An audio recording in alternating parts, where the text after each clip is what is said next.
Good afternoon to you. 4:06 now, News Talk 105.9 WMAL, where we're making sense of the news. And boy, I've got some doozies for you today.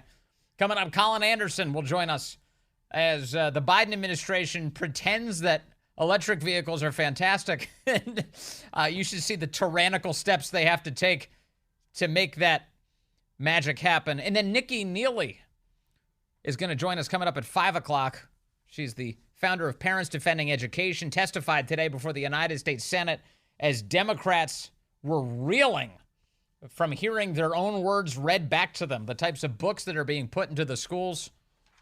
It's all ahead on the Vince Coglianese Show. You can join us at 888-630-9625, 888-630-WMAL. Boy, Virginia has a tendency to produce some of the most ridiculous electoral drama, doesn't it? Whether it's a coin toss to decide an election, or it's a man posing as a woman and attracting national money from Democrats to get a seat in state office, or maybe it's a woman who decides to film endless amounts of pornography, posts it to the internet, and then when she decides to run for office, of course, it gets discovered, and now she's attacking the people who noticed and accusing them of committing sex crimes. Yes, today we have the saga of Susanna Gibson. Oh, Susanna. Susanna Gibson. Her name is online is Hot Wife Experience. She's the Democrat candidate who also has an X-rated, what they call the website Chatterbait profile, according to Luke Rosiak over at the Daily Wire. He's got a great piece on the subject today. A Democrat candidate for state office in Virginia appears to have been raising money for a, quote, good cause by performing graphic sex acts online where she told viewers she liked being choked. She's a choke artist, literally, and said that they could watch her urinate for the right price, according to material reviewed by the Daily Wire. Her name is Susanna Gibson. She's running for a seat in the narrowly divided Virginia State House, and she was as recently as last year posting as Hot Wife Experience on the website Chatterbait, where men could pay tokens to get her to perform specific sex acts. I think this is what do they call this? What's the phrase where you get paid to do something sexually? What is that known as? I'm trying to remember what it is. It's the world's oldest profession, prostitution. That's what that is. When you get paid to do something sexually, I believe that's prostitution. Am I right about that? Now she's going for a twofer. Now she's going for the world's second oldest profession as well. She'd like to also be a politician. Not too bad. Not too bad. Actually, it's awful. Let's see. In one video recorded shortly after she launched her campaign last year, she told her husband, I'll let you beep me in the beep, beep in a private room if someone wants to pay. That's the deal. Now, let me just stipulate as I go into this segment a little deeper, so to speak, that there will be gratuitous censorship. We've really tried to censor everything we possibly could, but we still want to convey to you what's going on here. She has filmed a lot of footage. Would you agree with that, Corey? There's a lot of footage. There's a lot of footage out there, and it's on the internet, and it's widely available. And now she's running for office. And again, I'll get to it coming up, but she's offended that people have noticed. She's acting as if it's a sex crime that even the Washington Post covered this. It's a sex crime. Here is just a random sampling of audio, again, heavily censored, from Ms. Gibson's online activities. Oh, man. I want to see. Can't believe you got me. Jeez. Did you get the essence of that? I just want to make sure you probably understood what that meant, right? Corey had a busy morning today. Honey, will you my...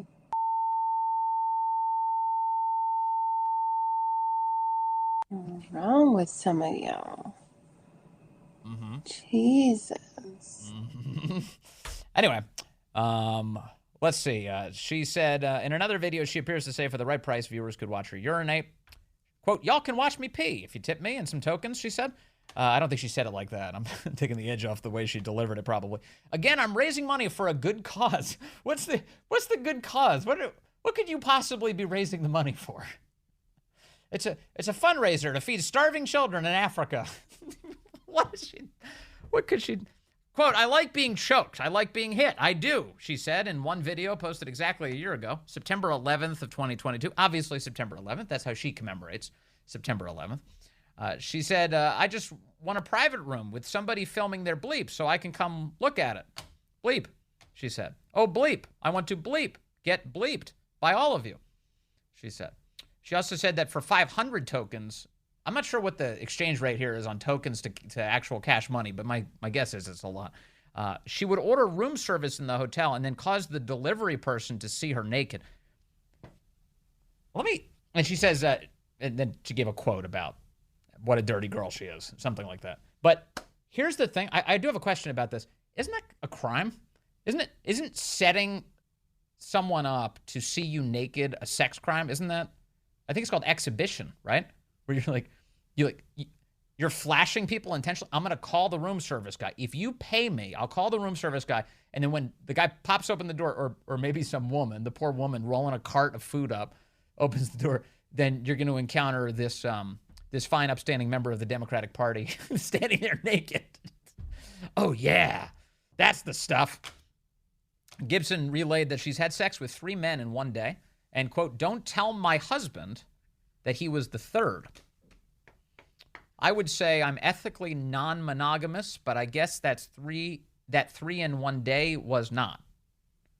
Whatever that means. In other words, she's unfaithful to her husband. I'm raising money for a really good cause. It's my birthday, so give me more, please, because it's my birthday night. And she filmed the videos with her husband. Again, this is for public consumption. They're filming these videos to be distributed on the internet to paying customers. The husband's name is John David Gibson, described by the Daily Wire as a lawyer. Although I think in one of these videos, she describes him as a stockbroker. Maybe that's a part of the fantasy. She just makes things up. I met my husband. He is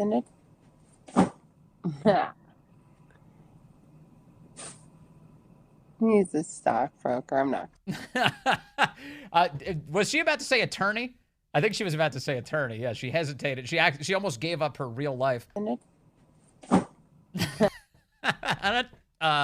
He's a stockbroker. He's the milkman. Oh, what a naughty boy. She is unbelievable. Isn't she? This is unbelievable. Her husband gave her campaign $5,000 around the time the videos were filmed, according to public filings in Virginia. The Washington Post first reporting the story Monday afternoon. The Daily Wire independently obtaining the videos. Gibson did not return a request for comment from the Daily Wire asking whether the good cause was her Senate campaign.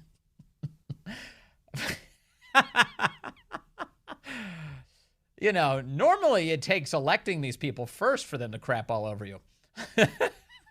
She was doing that for money. She was raising money for the campaign. She appears to acknowledge to the Washington Post that the videos are authentic, claiming that they're, quote, an illegal invasion of my privacy designed to humiliate me and my family. She, of course, posted the videos online for her nearly 6,000 followers. She now claims that it is a sex crime to shed light on the existence of her account. Quote, my political opponents and their Republican allies have proven that they're willing to commit a sex crime. This is the woman who literally broadcast her desire to commit a sex crime against a hotel worker. I'm going to stand there naked when the hotel worker arrives. Now accusing Republicans of committing sex crimes by noticing that she maintained a very prolific porn presence on the internet.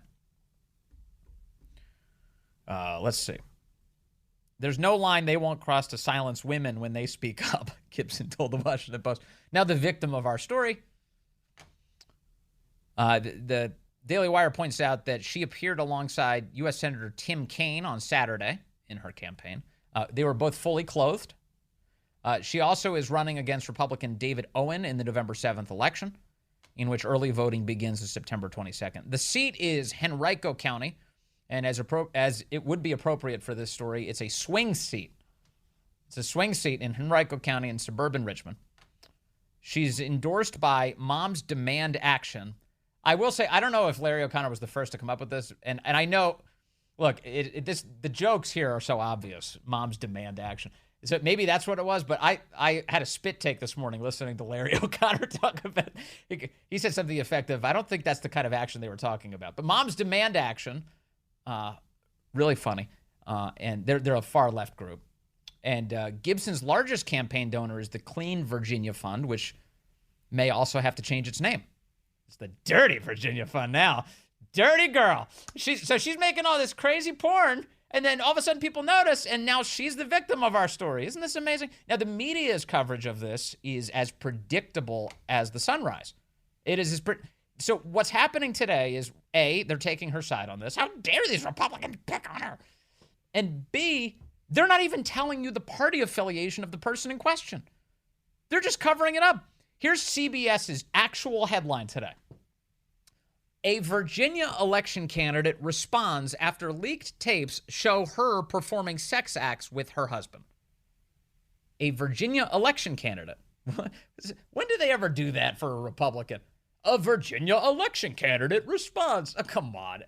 First of all, just out of sheer economy of words, you would say a Democrat in Virginia, right? But no, instead they decided to add a bunch of gratuitous words. A Virginia election candidate responds after leaked tapes show her performing sex acts. No, I'm sorry, they're not leaked tapes. They were tapes that she posted. We've got to find the perpetrator. Who posted these videos to the internet? Who are they? Let's go after them. Let's find out who they are, and let's post their picture to the internet. Well, I have to tell you something. It's the same person. We've already seen her photo, her video, actually. Meanwhile, the New York Times is also doing the whole, make excuses thing for her. Their coverage today, as noticed by Brent Scher over at Daily Wire now. Headline, State House candidate in Virginia condemns leak of sex tapes. Susanna Gibson, a Democrat running in one of 7 toss-up House seats in the closely divided legislature, denounced the, quote, illegal invasion of my privacy, she said. Brent points out this. He says, only a Democrat could post videos on Chaturbate for the whole world to watch her doing beep, I can't even read it on the air, and get the New York Times coverage to be about leak of sex tapes and invasion of privacy. All of this was on the internet until about 3 days ago, says Brent. Yeah, they've begun a cleanup operation. They're not trying to delete all of this evidence. What kind of campaign is this? Don't they tell you, like, when you go into politics, that one of the things that you're going to be subjected to is, just like a murder board, right? Like a bunch of people are going to sit around. They're going to drill you. They're going to find out what happened in your past. Is there anything embarrassing going to come up? What's this campaign going to look like? On and on and on. We don't want any surprises. This is a big surprise, right? This is a big, and how did they miss this? What kind of morons does she have working on her campaign that they all missed this until 3 days ago when I assume the Washington Post first alerted them? Like, hey, we've got this story. I don't know how to break it to you. We've got this story of her extensive online porn archive. Oh my goodness, you have a porn archive? How come you didn't tell us this? We should take that down. It's also interesting that she's decided to go with the I'm a victim narrative here. Why didn't she just embrace this? Like, nowadays, 2023, Democrats have gotten so brazen. Wouldn't you think that she would just come out and be like, sex work is real work, and I'm struggling to pay my family's bills, and I had to do what it took, and this is America, and anybody can do anything they want to get ahead, and blah, blah, blah. Basically give this, like, I'm strong and empowered by selling my body.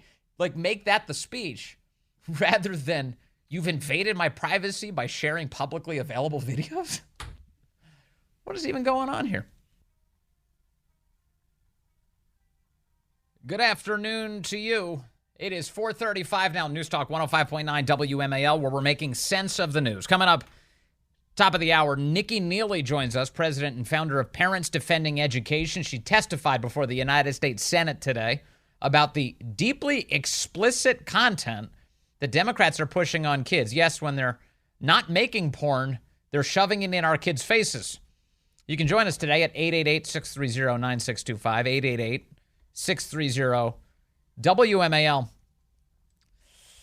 Let's talk about electric vehicles for a moment and the effort that the Biden administration is undertaking to force them into your life. It is really crazy what's happening. You've got a story this week out of the Washington Free Beacon, headlined, Biden Energy Secretary used gas-powered car to reserve public charging station, prompting police call. The author of that story is Collin Anderson, and he joins us now. Collin, good to have you with us, sir. Collin. Yep, right here, Vince. Thanks for having me. There he is. Hey, yeah, man, it's great to have you with us today. Tell us about Jennifer Granholm, how she's been pushing these electric vehicles, and what you caught her doing. Yeah, so she went on a tour earlier this summer of some southern states that was meant to promote electric vehicles. She had spent much of the spring and summer telling the American people that if they're going on a summer trip, they should do it in an EV. And to her credit, she put her money where her mouth is, and she went out on such a road trip. I think the problem for her is that the result showed Americans particularly why they shouldn't do such a thing. She was making a drive from Columbia, South Carolina, over to Athens, Georgia. It's not too far of a drive. It's just about 3 hours. Not the sort of thing that should be particularly difficult. It can be in an electric car, and so she had to stop on the way just outside of Augusta to charge her car. The problem is, as we have reported in the Free Beacon often, and as we've talked about on the show, those public charging stations can be quite tricky. And so her advanced staff was a few minutes down the road ahead of her. They realized very quickly that she was not going to be able to charge. There wasn't enough space, which is often the case. A broken charger at this particular station. It was very crowded. It takes a very long time to charge.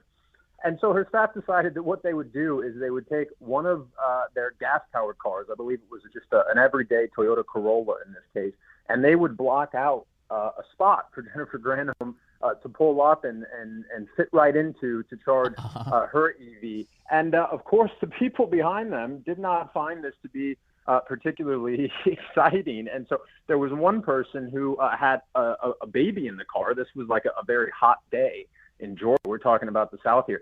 They called the cops on Granholm's staff, and we were able to obtain the 911 call here. And I'll tell you, it's one of the more entertaining stories that I've followed in some time. It's unbelievable. So it probably goes without saying, but most of us do not have advanced teams that roll out ahead of us in an internal combustion engine vehicle to help us maintain the ruse that our electric vehicle journey is going well, right? Certainly not. And I mean, I can't even imagine. I mean, the idea that this staff are, I mean, look, advanced staff work, I'm not saying it's the easiest thing in the world, but, all you're thinking here is, hey, the energy secretary is going to charge her car. We love electric cars. We love charging these things. What can go wrong? And all of a sudden, when your boss pulls up, you're dealing with someone who has the police on the phone about to get a deputy to be dispatched to the charging station because of something you pulled. I mean, it's unbelievable. It really tells you a lot about the way they think about normal Americans, too, because they're like, whatever. Screw these people who want to charge their vehicles. We've got to prepare this specific spot for Secretary Granholm. She's going to be here soon. Out of the way, peasants. And here's the 911 call that you obtained, thankfully, for the public's comedic relief. Columbia County 911. Hi, I'm calling because I'm in the Grovetown Walmart at the charging station, and there's literally a non-electric car that is taking up the space who says they're holding the space for somebody else, and it's holding up a whole bunch of people who need to charge their cars. All right, you're at the Walmart on Steiner Way. The one in Grovetown that has the Arby's in front. Okay. Can you hear me? I see. Can you hear me? Yes, ma'am, I can hear you. The person's left. Yep. Are they still there? They're still here, but one spot opened up, which is like not them.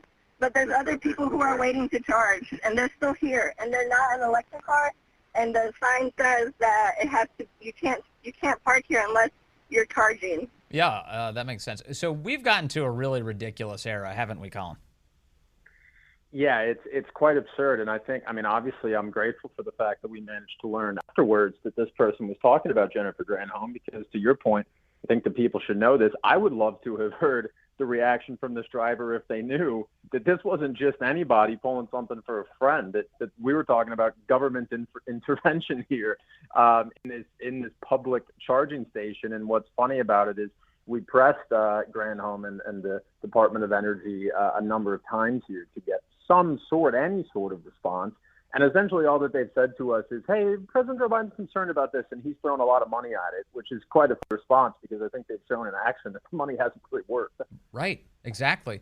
There's a little bit more in this phone call. The 911 operator asks for a description of the vehicle. What kind of car is it?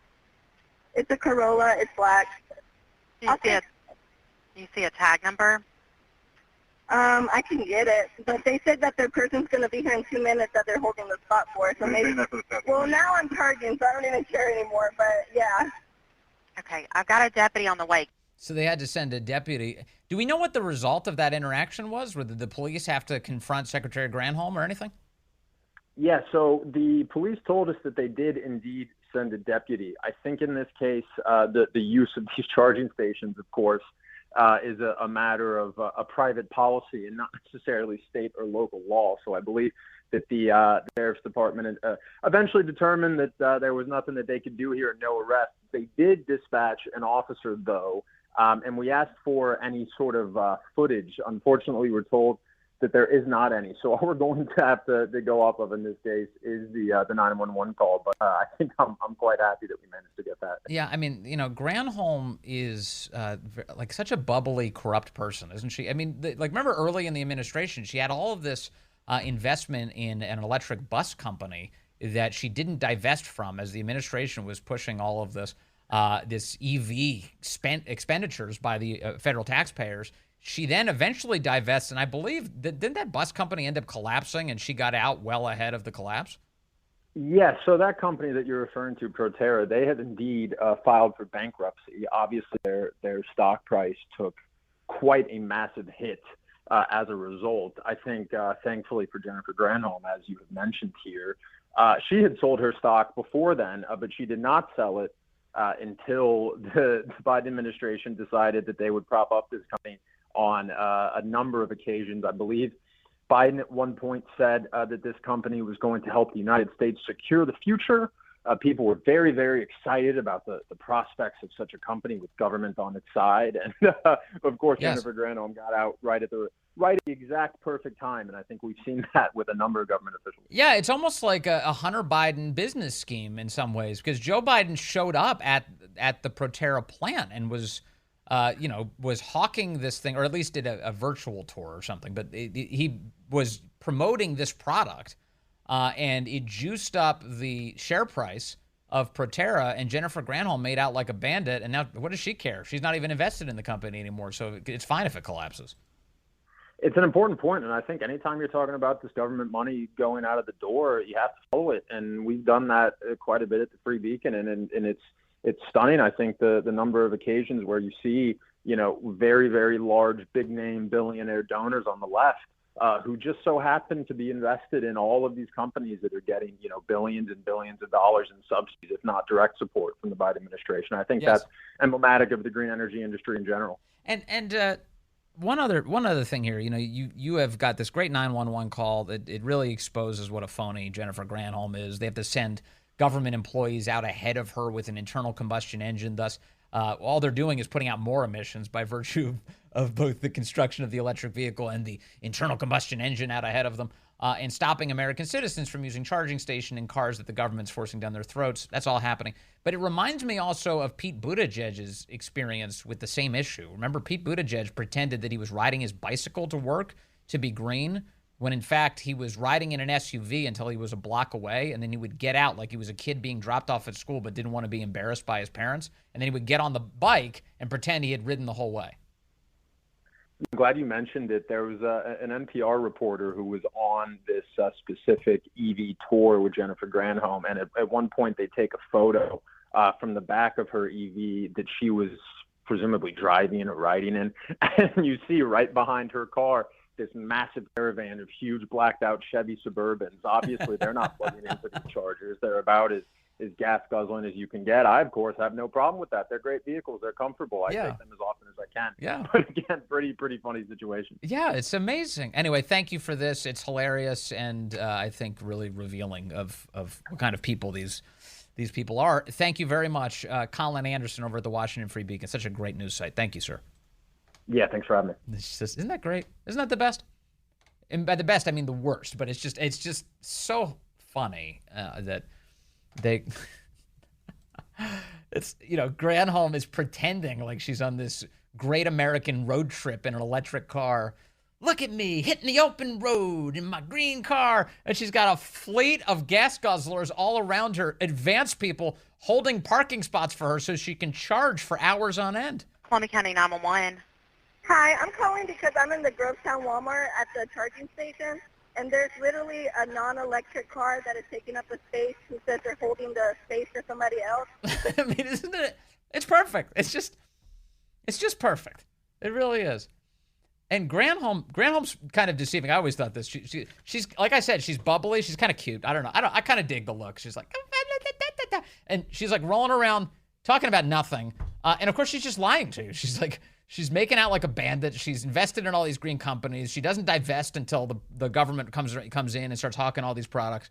And then she's out. She makes a ton of cash. She's like, oh, my mistake. I didn't know I was still invested.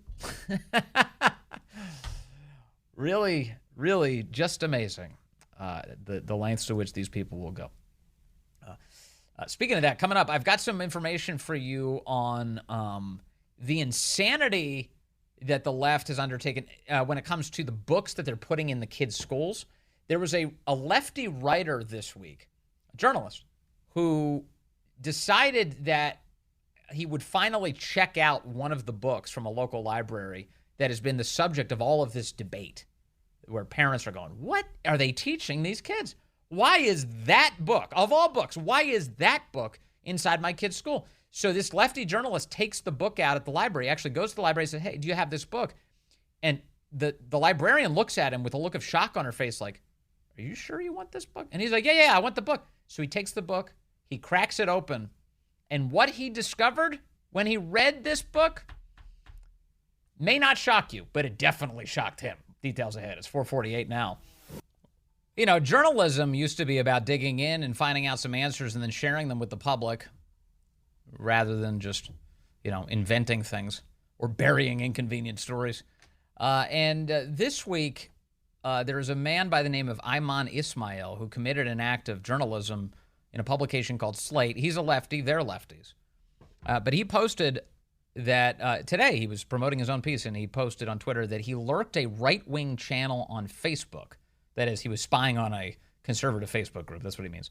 For a piece on why parents are protesting their local libraries. And I didn't expect to be shocked by any of the material that they objected to. But here's what happened when I learned I actually shared some of their hangups.